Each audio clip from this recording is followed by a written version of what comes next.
I think I would love to know one mistake that they made along the way that wasn't apparent at the time.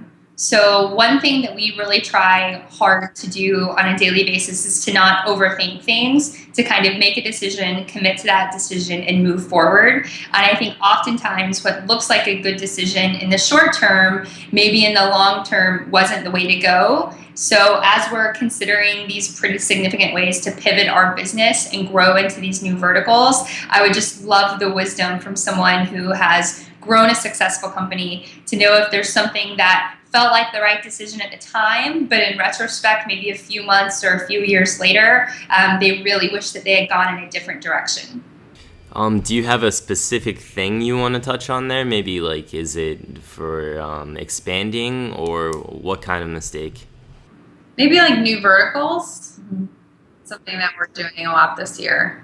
Yeah, because we feel like we're really kind of making a big pivot in the company that is ZinePak. When we started the company 2.5 years ago, it was all about making a better version of a CD. And now 2.5 years later, we're talking about sports, we're talking about ticketing, we're talking about augmented reality and digital publications. And it's a very significant shift from how we started the company, but we feel like it's still being true to our core message of creating something really amazing for fans. So it feels right to us, but I think we are a little nervous as to where to take it next and where to stop. So there are 11 different directions that we could go in 100 miles an hour and probably feel like those were the right directions, but we know realistically we need to pick one or two new things to try and expand. So as we sort of evaluate all of the opportunities,